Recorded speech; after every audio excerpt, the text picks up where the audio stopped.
Tingnan mo mga ka-idol, ganito kahirap talaga kapag mayroon kang alagang aso. Pati yung kotse ay nadadamay na. Biruin mo, yung magtropa, unang araw pa lang nila sa eskwelahan, hindi pa makarating sa eskwelahan, hinahabol na sila ng aso.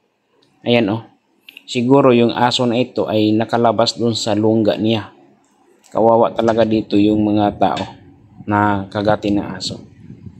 Biruin mo naman oh, lahat sila ay nakapatong sa ibabaw ng kotse. Ngayon ang mangyayari dyan, pag hindi matibay ang kotse mo ay talagang mayuyupi siya. Tingnan mo, ganito kagigil yung aso na ito. Siguro ang aso na ito ay gutom siya, hindi siya pinakain ng kanyang amo. Yan oh, siguro mahaba yung bangkil nito. Gusto na niyang kumakain talaga ng tao.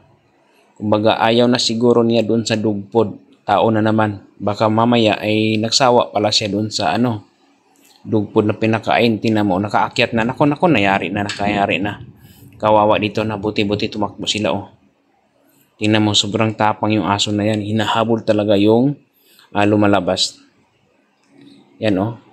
May nakaupo sa taas, hindi na galo masyado. Kasi nga nakagat siguro to. Buti naman may kapitbahay na naawa din ako ang kotse, kawawa ang kotse.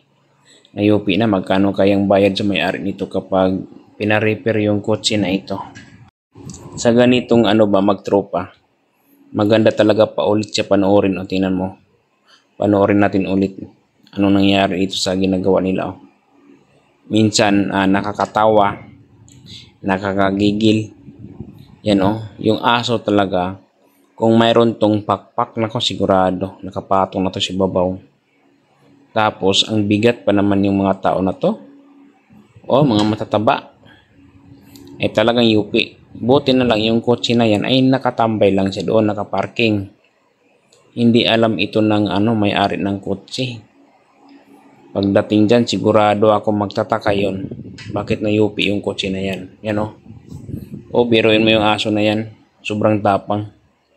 Iba kasi yung aso na nakipaglaro, iba yung aso na matapang. Ang aso na nakipaglaro, ikot-ikot lang yan doon sa kotse.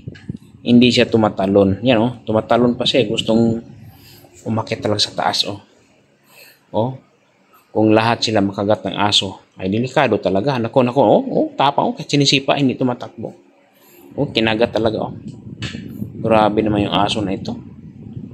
Talagang matalas talaga siguro ngipin nito eh. Kasi makipaglaban siya eh. Ibig sabihin yung ngipin niya ay hinahasa na niya para matalas. Kayang-kaya niya makipaglaban dun sa mga tao na kahit malakas pa sumipa yan. Kawawa talaga yung kotse dito oh. Parang nahulugan ng isang isang sakong bigas. Yupi talaga.